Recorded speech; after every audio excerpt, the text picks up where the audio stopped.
Good morning students. आज का हमारा हिंदी ग्रामर का टॉपिक है समास। आपने पहले भी पढ़ा हुआ होगा, नहीं पढ़ा है तो थोड़ा सा हम डिटेल में पढ़ेंगे इसको। समास शब्द का अर्थ क्या होता है?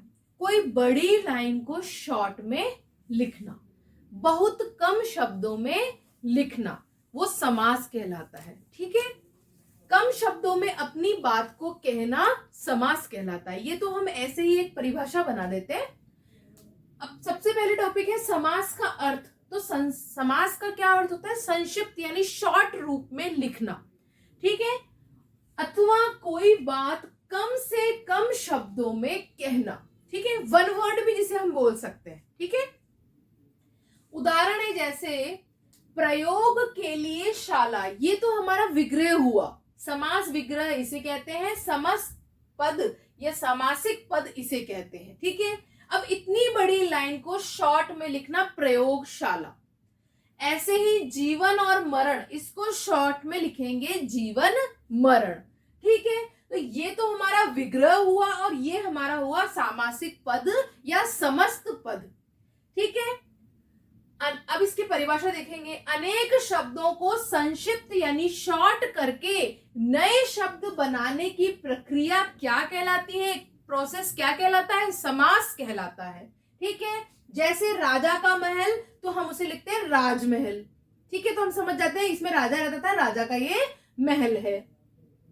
इसी तरह से अब समस्त पद में दो पद होते हैं। एक तो होता है पूर्व पद, पूर्व पद को कहते हैं पहला पद, और होता है दूसरा उत्तर पद, उसे हम कहते हैं सेकंड पद या उत्तर पद। ठीक है, प्रयोग और शाला में प्रयोग क्या है? पूर्व पद है, और शाला क्या है? उत्तर पद है। पहला पद और दूसरा पद। ठीक है, तो दो पद होते हैं। हमसे पूछा जा सकता है कौन कौन से पद होते हैं, तो हम बताएंगे पहला पद पूर्व पद और सेकंड वाला पद उत्तर पद। ठीक है, अब समास के कितने प्रकार होते हैं? समास के 6 प्रकार होते हैं। ठीक है, फर्स्ट है तत्पुरुष समास, सेकंड है कर्मधारय समास, थर्ड है द्विगु समास, फोर्थ है अव्ययी भाव समास, और फिफ्थ है बहुव्रीहि समास, तथा सिक्स्थ है द्वंद्व समास। ठीक है, अब हमारे टॉपिक में, हमारे सिलेबस में, 7th क्लास के सिलेबस में सिर्फ 3 ही समास है। पहला है तत्पुरुष समास, सेकंड है द्विगु, और थर्ड है द्वंद्व। होते कितने प्रकार हैं? 6, लेकिन हमारे सिलेबस में 3 ही है।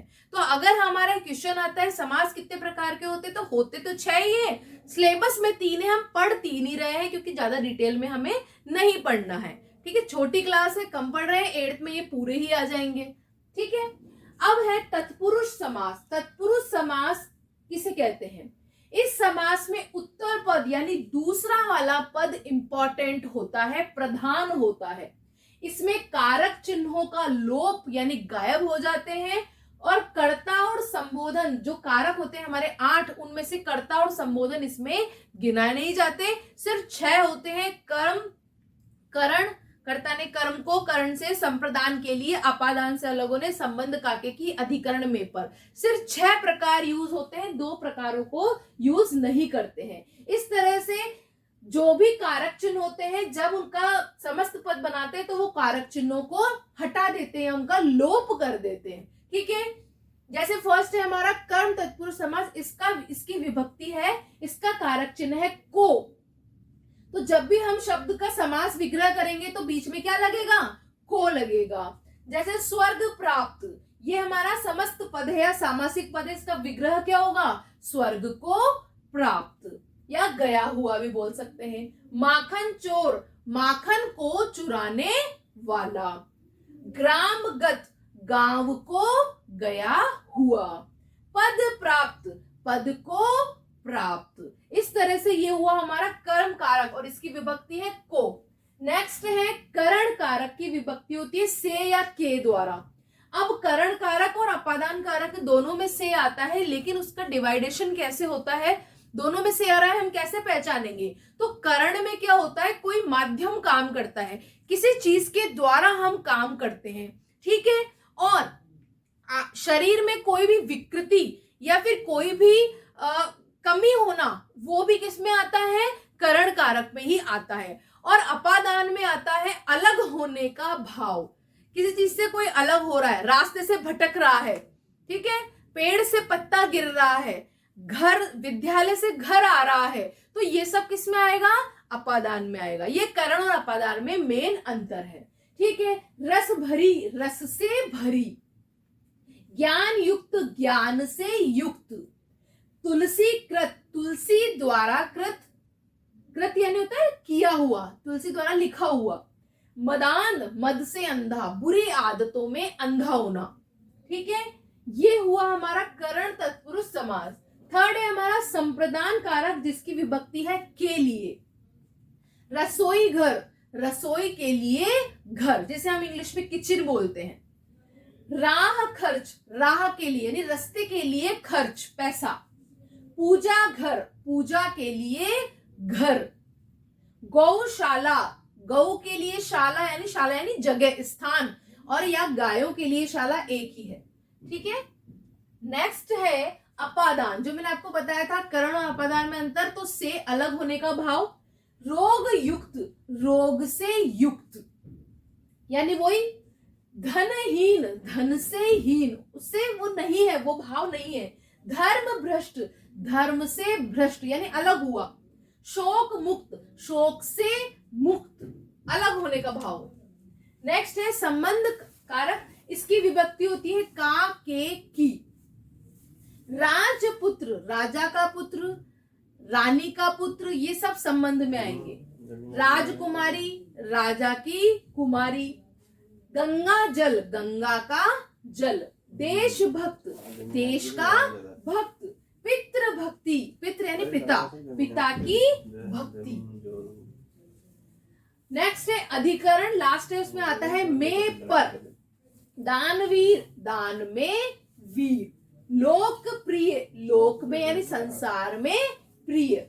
नरोत्तम, नरो आदमियों में उत्तम। शोक मग्न, शोक यानी दुख में मग्न। इस तरह से हमारा ये फर्स्ट हुआ तत्पुरुष समास। अब सेकंड देखेंगे हम द्विगु। द्विगु का मतलब द्वि यानी संख्यावाची शब्द। संस्कृत में द्वि का मतलब होता है दो, तो इससे हमें समझ आना है कि यहाँ पे संख्यावाची यानी गिनती वाले शब्द आएंगे। त्रि, चौ, पंच, षष्ठ, सप्त, ऐसे शब्द आएंगे जो गिनती वाले होते हैं। तो पहला शब्द संख्यावाची होता है और दूसरा वाला इंपॉर्टेंट नहीं होता, पहला शब्द इंपॉर्टेंट होता है, ठीक है। इसे द्विगु समास कहते हैं। जैसे त्रिकोण, अब त्रि का मतलब होता है तीन, इसलिए त्रिकोण यानी तीन कोणों का समूह। एक बात और है, इसमें लास्ट में हमेशा समूह या समाहार शब्द का यूज होगा। जब भी हम इसको समास विग्रह करेंगे तो पीछे समूह या समाहार दोनों में से एक चीज लगेगी।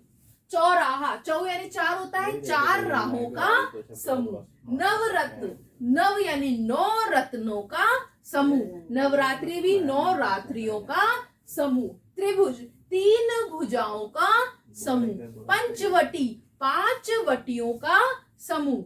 सप्ताह, 7 आहनु का समूह, आह का समूह। इस तरह से यहाँ पे गिनती वाले शब्द आएंगे, हमें पहचानना है। नेक्स्ट है हमारा थर्ड द्वंद्व समास।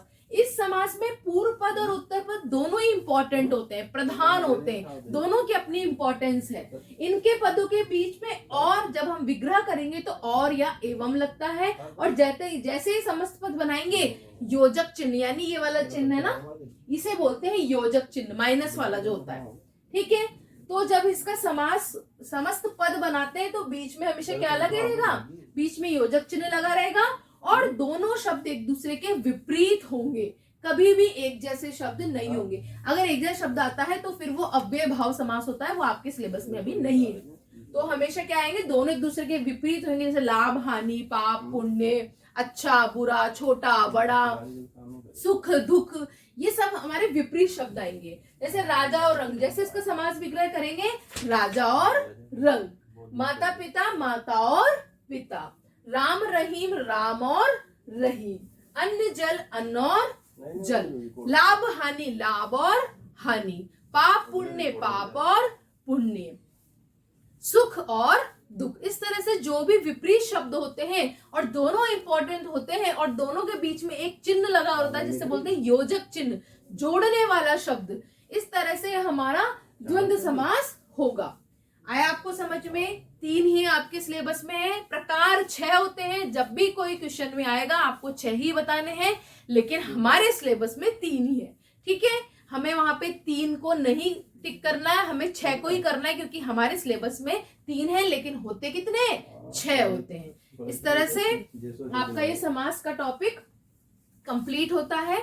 Thank you.